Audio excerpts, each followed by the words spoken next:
الحمد لله رب العالمين والصلاة والسلام على سيدنا ومولانا محمد خاتم النبيين وإمام المرسلين وعلى آله وأصحابه أجمعين وعلى كل من تبعهم بإحسان إلى يوم الدين. أما بعد،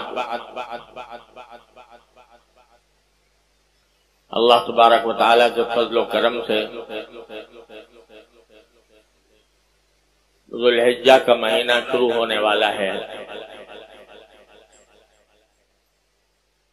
کل رات سے یا پرسوں رات سے اس مبارک مہینے کا آغاز ہو جائے گا، اور اللہ تبارک و تعالیٰ نے اس مبارک مہینے کو کئی حیثیتوں سے دوسرے مہینوں پر ایک ممتاز حیثیت، ممتاز صفت عطا فرمائی ہے.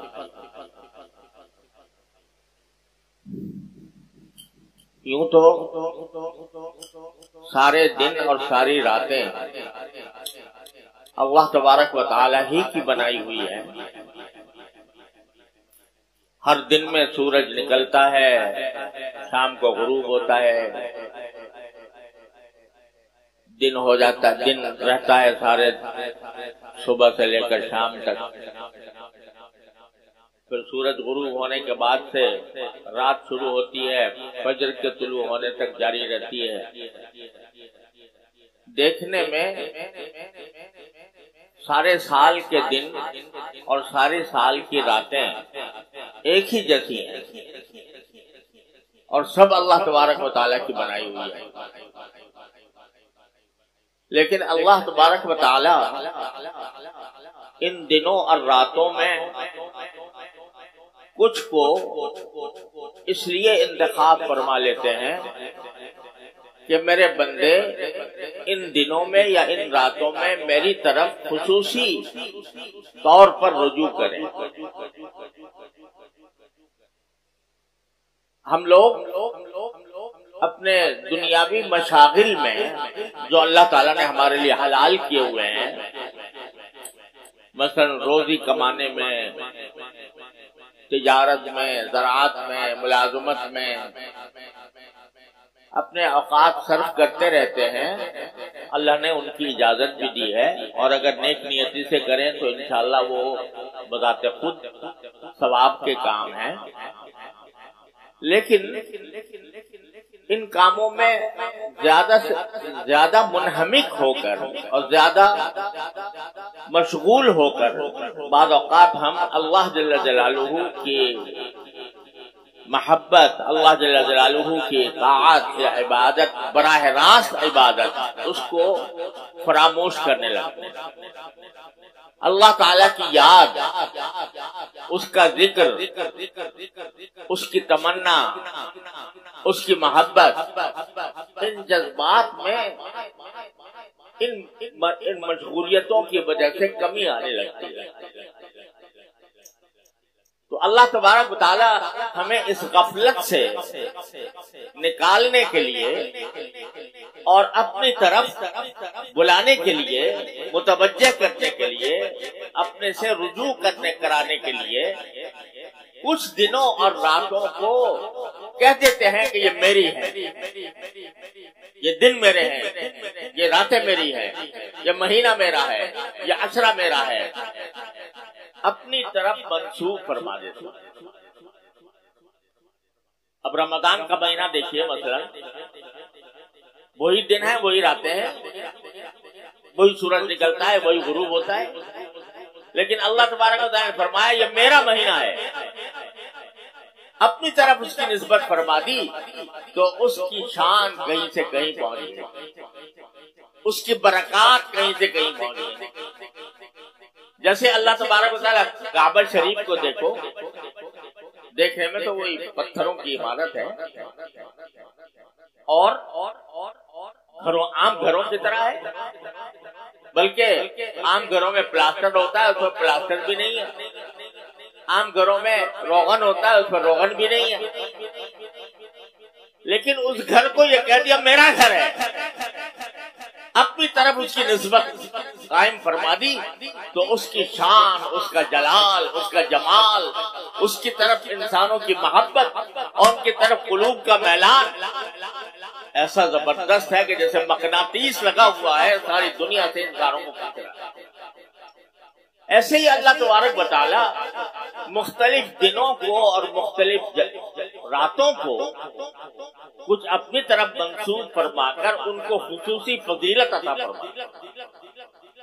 تو اب جو ذوالحجہ کا مہینہ آ رہا ہے یہ بھی انہی مہینوں میں سے ہے یا انہی ایام میں سے ہے جن کو اللہ جل جلالہ نے اپنی طرف منسوب فرما کر اس کو خصوصی تقدس عطا فرما دیا اور اس کی خصوصی فضائل بیان فرمائے۔ کیوں؟ تاکہ ہم لوگ جو دنیاوی مشغلوں میں الجھے ہوئے ہیں، منہمک ہیں، وہ ذرا لوٹ کر تھوڑے عرصے کے لیے اللہ تبارک و تعالیٰ کے ذکر میں، اس کی یاد میں، اس کی محبت میں، اس کی طاعت میں اپنے آپ کو مشغول کریں۔ ایسا ہی ذوالحجہ کا مہینہ، اور اس مہینے کی ایک خصوصیت یہ ہے کہ اس میں کچھ اللہ تبارک و تعالیٰ نے ایسی عبادتیں مقرر فرمائی ہیں جو صرف انہی دنوں میں انجام دی جا سکتی ہیں، سارے سال نہیں دی جا سکتی۔ مثلا حج جو ہوگا وہ ذوالحجہ میں ہوگا، سارے سال نہیں ہوگا۔ عرفات کا میدان تو آج بھی موجود ہے، جبل رحمت بھی ہے، مینا بھی ہے، لیکن آج اگر کوئی جا کر مینا میں قیام فرمائے یا جا کر عرفات کے میدان میں جبل رحمت پہ کھڑا ہو جائے، کوئی عبادت نہیں، کوئی عبادت کی حیثیت سے اس کا کوئی مقام نہیں، جیسے اور میدان ہے ایسے عرفات کا میدان۔ لیکن جب 9 ذوالحجہ آ گئی تو اب اس کا وہاں پر جا کر وقوف کرنا، وہاں پر جا کر ذکر کرنا، وہاں پر جا کر اللہ تبارک و تعالیٰ سے دعائیں کرنا، اس کا مقام کہیں سے کہیں پہنچ گیا کہ جو میرے بیت اللہ کا حج کرے اور اس میں کوئی فحش کام نہ کرے تو واپس ایسے آئے گا جیسے آج ماں کے پیٹ سے پیدا ہوا۔ تو یہ حج ایسی عبادت ہے جو صرف اسی مہینے کے اندر ہو سکتی ہے، سارے مہینوں میں نہیں ہوتی، کہیں نہیں ہوتی۔ اسی طرح قربانی کی جو عبادت ہے وہ انہی 3 دنوں کے ساتھ 10 ذوالحجہ، 11، 12، بس ان 3 دنوں میں آپ جتنے بھی جانور قربان کریں گے اللہ تبارک و تعالیٰ کے لیے تو اس کے اون کے برابر گناہ معاف ہوں گے، اور ایک قربانی کا ثواب رسول کریم صلی اللہ علیہ وسلم فرماتے ہیں کہ ابھی خون جانور کا زمین پر نہیں گرا ہوتا، اس سے پہلے ہی اللہ تبارک و تعالیٰ کی بارگاہ میں پہنچ جاتا ہے۔ تو اتنی بڑی فضیلت ہے، لیکن یہ 3 دنوں میں، باقی دنوں میں اگر کوئی آج جانور لے کر ذبح کرے کوئی عبادت نہیں، ذبح کرنا صدقہ بے شک کر سکتا ہے، یعنی گوشت کا صدقہ کر دے گا، صدقہ کرنے کا ثواب انشاءاللہ ملے گا، وہ کسی وقت بھی ہو سکتا ہے۔ لیکن قربانی جو نام ہے گلے پر چھری پھیرنے کا، گلے پر چھری پھیر کے جانور کو ذبح کرنے کا، یہ عبادت صرف 3 دنوں کے ساتھ مخصوص ہے، 11، 12، 13، 10، 11، 12، اس کے علاوہ نہیں۔ یہ بھی اس مہینے کی خصوصیت ہے، اور مہینوں کے اندر کبھی بھی نہیں ہو سکتی کوئی قربانی۔ اور اسی طرح اللہ تبارک و تعالیٰ نے تکبیر تشریق مقرر فرمائی. اللہ اکبر لا الہ الا اللہ واللہ اکبر وللہ الحمد. یہ تکبیر تشریق 9 ذوالحجہ سے فجر سے شروع ہوتی ہے اور 13 تاریخ کی عصر تک جاری رہتی ہے.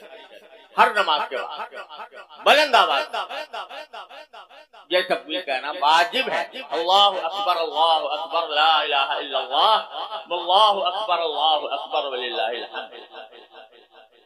لیکن یہ بھی انہی دنوں کے ساتھ مخصوص ہے. 9 تاریخ سے شروع ہوگی، 13 تاریخ کی اثر پہ ختم ہو جائے گی.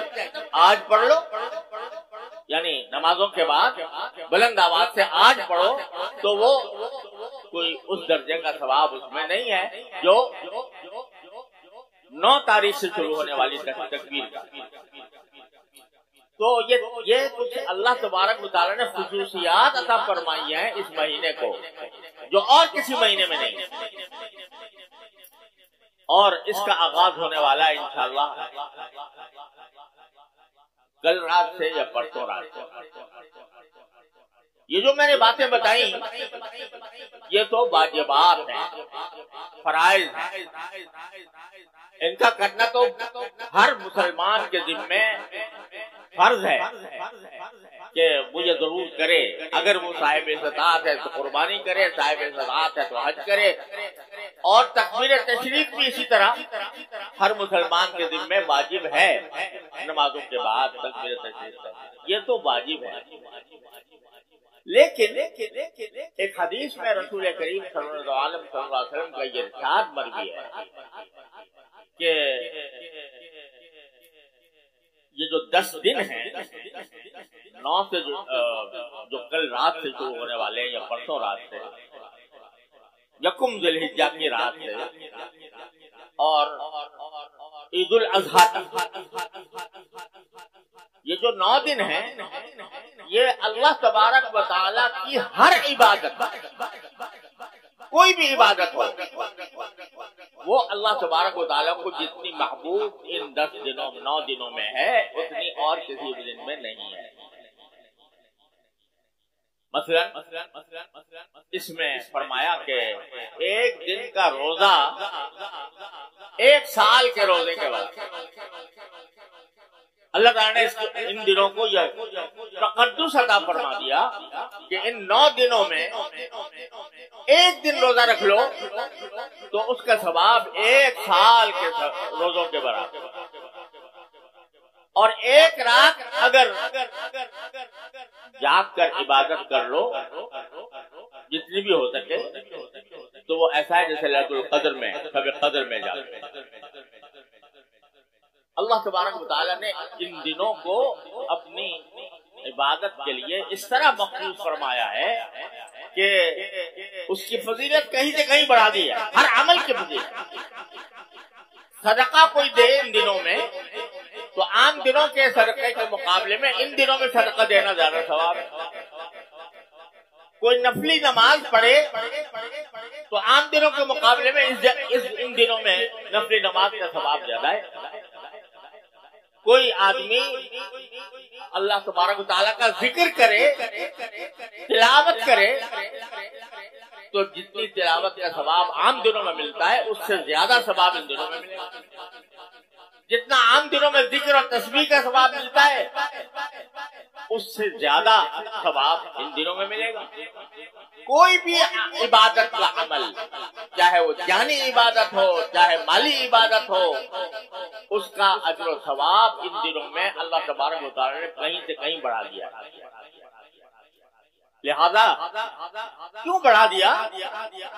وہی بات کہ ہم دن رات اپنے دنیاوی دھندوں میں مشغول رہ کر بسا اوقات اللہ تبارک و تعالیٰ کو بھلا دیتے ہیں. ان کی یاد دل سے نکل جاتی ہے.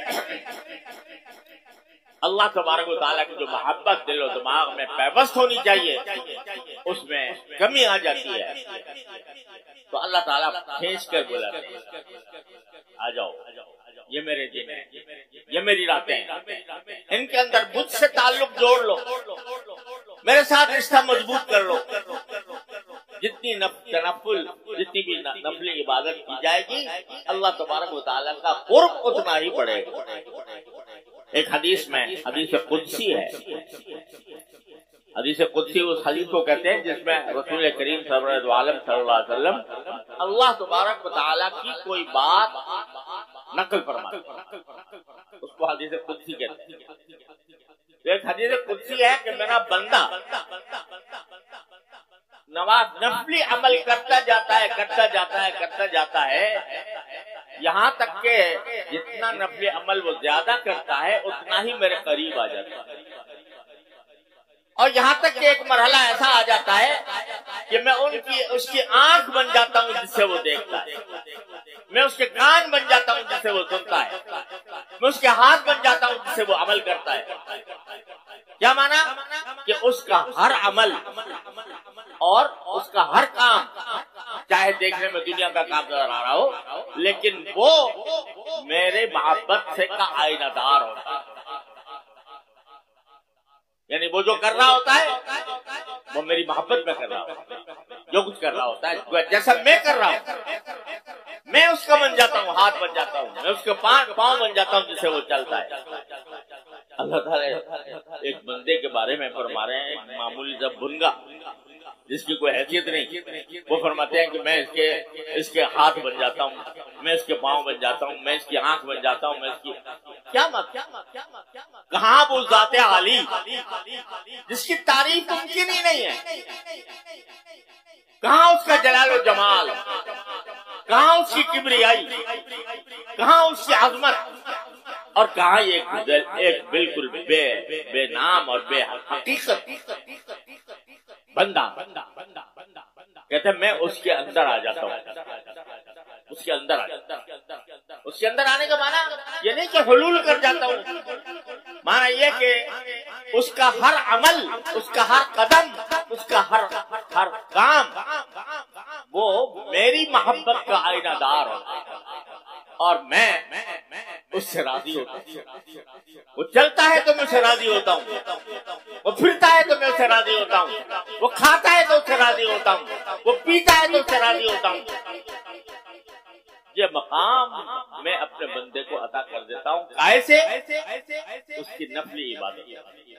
جتنی نفلی عبادتیں بندہ زیادہ کرے گا اتنا ہی اللہ جل جلالہ کا قرب حاصل ہوگا, اور قرب کا اس کو پتہ بھی چلے گا. ہر وقت جو کام کر رہا ہوگا تو وہ فرماتے ہیں کہ میری رضا کے مطابق کر رہا ہوگا, میں اس سے راضی ہوں گا, اور خود اس کے دل میں بھی یہ احساس پیدا ہوگا کہ میرا اللہ مجھ سے کرا رہا ہے. تو یہ زبردست فضیلت ہے کائے کی نفلی عبادت. کسی وقت بھی کرے, آج بھی کرے, کل بھی کرے, کسی بھی وقت کرے, دن میں کرے, رات میں کرے, جو بھی نفلی عبادت کرتا ہے وہ اللہ تبارک و تعالیٰ کے قرب کا ذریعہ بنے گا. لیکن ان دنوں میں تو فرما رہے ہیں یہ دن جو آ رہے ہیں 9 ذی الحجہ تک, جس میں اگر جو عبادت کی جائے گی عام دنوں سے زیادہ فرماتے ہیں میں مجھے زیادہ محبوب ہے. اے بندے تو عام دنوں کے اندر بھی میری نفلی عبادت کرتا تو میں تجھے اپنا قرب عطا کرتا, لیکن ان دنوں میں اگر کرے گا تو مجھے محبوب ہے تیرا عمل, مجھے تیرا عمل محبوب ہے ان دنوں کے اندر, جتنا ان دنوں میں محبوب ہے اور دنوں میں اتنا نہیں. لہذا یہ اگر دیکھا جائے تو لوٹ کا زمانہ کہ بندہ اللہ تبارک و تعالیٰ کے قرب کے لیے اپنے آپ کو جتنا ہو سکے عام مشاغل سے ہٹا کر ان مشاغل کو کم کر کے ان میں نوافل کا اہتمام کرے, نفلی عبادتوں کا اہتمام کرے.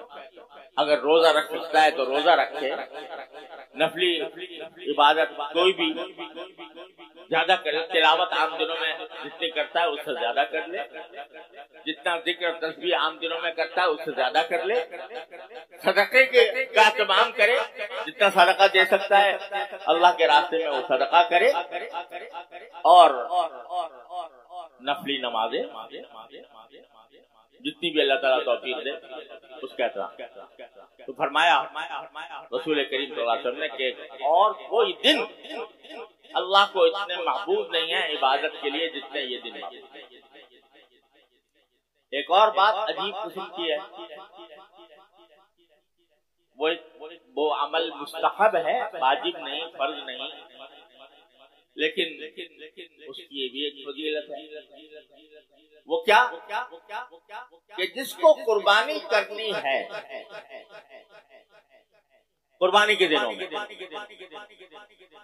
چاہے وہ فرض قربانی ہو یا نفل ہو، اگر قربانی کرنی ہے، ظاہر ہے اگر فرض ہے یا واجب ہے تو کرنی ہے، لیکن اگر فرض کرو واجب نہیں ہے پھر بھی کسی نے ارادہ کر رکھا ہے کہ میں نفلی قربانی کروں گا، تو نفلی قربانی بھی اگر کرنی ہے تو یکم ذی الحجہ یعنی جو کل رات سے شروع ہونے والی ہے، ذی الحجہ کی پہلی رات، اس وقت سے لے کر قربانی کرنے تک نہ اپنے بال کاٹے نہ اپنے ناخن کاٹے۔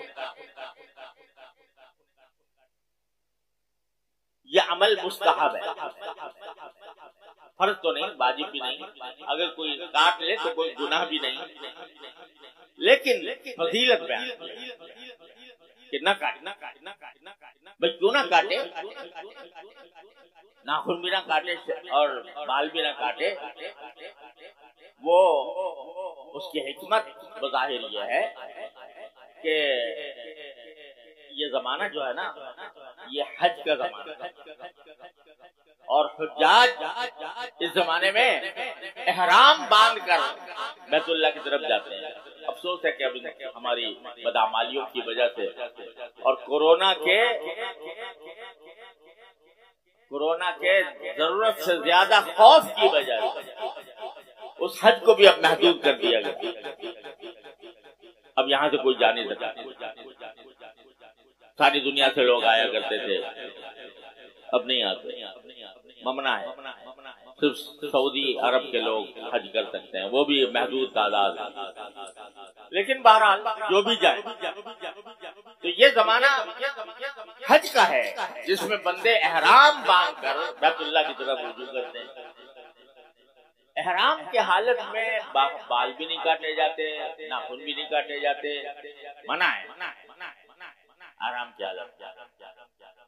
تو جو لوگ حج پر قدرت نہیں رکھتے یا جو حج نہیں کر رہے ان کو کہہ دیا گیا بھائی تم یہ ناخن سے کاٹنے سے بچ کر اور بال کاٹنے سے بچ کر تھوڑی سی مشابہت پیدا کر لو میرے ان دیوانوں کی کہ جو احرام باندھ کر میرے بیت اللہ کا حج کرنے کے لیے آ رہے ہیں، ان کی مشابہت پیدا کر اور یہ کہہ سکو کہ تیرے محبوب کی یا رب شباہت لے کے آیا ہوں، حقیقت اس کو تو کر دے، میں صورت لے کے آیا ہوں۔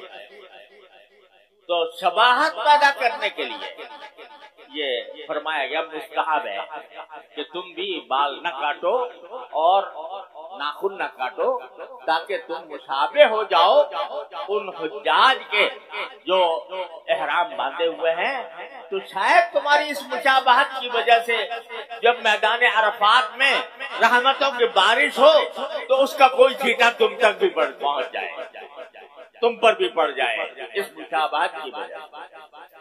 یہ مشابہت بھی بڑی دولت ہے، ظاہری اعتبار سے کسی اللہ والے کے ساتھ مشابہت پیدا کر لینا، اس کے کسی عمل کے ساتھ مشابہت پیدا کر لینا، یہ بھی ایک دولت ہے، اور اس پر بھی اللہ تعالیٰ کی رحمتیں متوجہ ہو جاتی ہیں۔ اس لیے یہ حکم دیا گیا ہے کہ ذو الحجہ شروع ہونے کے بعد یعنی ذو الحجہ کی پہلی رات اور جب تک قربانی نہ کر لو اس وقت تک کے لیے نہ بال کاٹو نہ ناخن کاٹو۔ البتہ اس کو فرض واجب نہیں کیا، شریعت نے عجیب ہمارے آسانی کا ہر جگہ لحاظ رکھا کہ ایسا بھی نہ ہو کہ لوگ تنگی میں پڑ جائیں، اس واسطے کہہ دیا کہ فرض نہیں، واجب نہیں، لیکن مستحب ہے، ایسا کرو گے تو انشاءاللہ اس کا ثواب ملے گا۔ تو بھائیوں یہ زمانہ آ رہا ہے اور انشاءاللہ شروع ہونے والا ہے۔ اللہ تبارک و تعالیٰ کی رحمت سے یہ خاص دن ہے۔ ایک اور بات وہ یہ کہ اللہ تبارک و تعالیٰ نے یہ زمانہ جو ہے یہ اپنی کبریائی کے اعلان اور کبریائی کے نعرے لگانے کا زمانہ اللہ تبارک و تعالیٰ بڑائی یہ اللہ اکبر کا کلمہ جو ہے باری تعالیٰ کی کبریائی کا اعلان کرنے والا، یہ میں نے عرض کیا کہ 9 تاریخ سے تو انشاءاللہ ہر نماز کے بعد اللہ اکبر لا الہ الا اللہ واللہ اکبر وللہ الحمد، یہ کبریائی کے نعرے بلند کرنے کا زمانہ ہے اور اس میں واجب ہے۔ لیکن عام دنوں میں بھی جو یہ زمانہ گزر رہا ہے یکم ذو الحجہ سے 9 ذو الحجہ کا، اس میں بھی چلتے پھرتے یہ کلمہ تکبیر کا پڑھنا مستحب، چلتے پھرتے اٹھتے بیٹھتے اللہ اکبر لا الہ الا اللہ واللہ اکبر وللہ الحمد، چلتے پھرتے اٹھتے بیٹھتے۔ بعض صحابہ کرام سے مروی ہے کہ وہ اس زمانے میں حضرت ابو ہریرہ، حضرت عبداللہ ابن عمر رضی اللہ تعالیٰ عنہما یہ بازار میں نکلتے تھے اور بلند آواز سے کہتے اللہ اکبر لا الہ الا اللہ واللہ اکبر وللہ الحمد، تو بازار والے بھی بلند آواز سے یہ تکبیر کہتے تھے۔ اور بعض اوقات مینا کے اندر یہ معاملہ ہوتا تھا تو مینا کی بستی جو ہے وہ گونج اٹھتی تھی تکبیروں کی۔ تو یہ ایک ایسا عمل ہے کہ جو بہت عرصے سے ہمارے ہاں متروک جیسا ہے، یعنی تکبیر تشریف تو ہم الحمدللہ کرتے ہیں، ہر مسجد میں ہوتی ہے 9 ذو الحجہ کے بعد، لیکن یہ جو ایام عشر ہیں، یہ 10 دن جو ہیں، یہ 10 راتیں جو ہیں، ان کے اندر ہر وقت اٹھتے بیٹھتے چلتے پھرتے تکبیر کہنا یہ مکروہ ہو۔ بہتر ہے کہ اس کا بھی اہتمام کیا جائے اور چلتے پھرتے چاہے آہستہ آواز سے ہو چاہے بلند آواز سے ہو، جس طرح بھی ہو اس طریقے سے یہ تکبیر کہتے رہنا اللہ تبارک و تعالیٰ کی بڑائی کا، اس کی کبریائی کا، اس کی عظمت کا، اس کے جلال کا اعلان کرتے رہنا، یہ بھی ان دنوں کی خصوصیات میں شامل ہے۔ اللہ تبارک و تعالیٰ اپنے فضل و کرم سے، اپنی رحمت سے ہم سب کو اس زمانے کے جو حقوق ہیں وہ ادا کرنے کی پوری توفیق عطا فرمائے۔ وآخر دعوانا الحمدللہ رب العالمین۔